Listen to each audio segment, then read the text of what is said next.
this is a free pass for public safety statewide, and how would you negotiate with other public sector employees who are saying, well, come on, they're still getting their defined benefit pensions?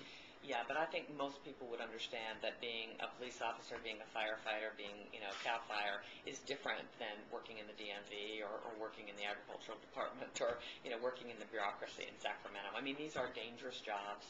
They, take tremendous skill and physical strength, and frankly, it is getting more dangerous. So I think there is a very logical way to separate the bureaucracy from frontline, guns and hoses. Does the math work out to where it would be more beneficial to incentivize them on the front end through pay, direct pay, as opposed to benefits? Well, see, what happened here over time is in the early days, probably 30 or 40 years ago in California history, the pay of civil servants was lower than comparable jobs in the private sector, and the deal was, the social contract was, you got better benefits. What's happened over the last 50 years is actually the pay for like jobs in the private sector is actually higher. Yeah. I mean, in the public sector is higher than the private sector, and they get these remarkable benefits, so the whole thing is out of whack. Yeah. It really is out of whack. And the truth is, we have to take this up because this will cause the state to run out of money. And it is the giant, I say it every day, it's the giant train coming through the tunnel at every Californian, your children, your grandchildren. And it's a huge problem.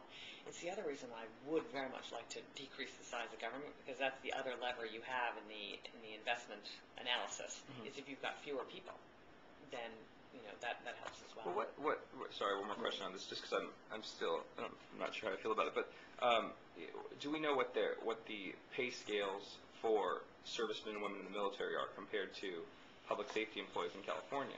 Because it would seem to me that the benefit packages for military servicemen and women is probably smaller, the median, and they're not having as much of a problem. They've found other ways to incentivize public safety officers. No, I don't know the answer to that question, Brian. I think it's a good question, and actually, I'll have my policy team go look at that. I think it's actually it's a different comparison. Right? Yeah. I had looked at neighboring states' rates, and I'd looked at city rates and county rates and state rates. I hadn't actually thought of looking at the military. It's a good idea. We should get Richard to do that. Great.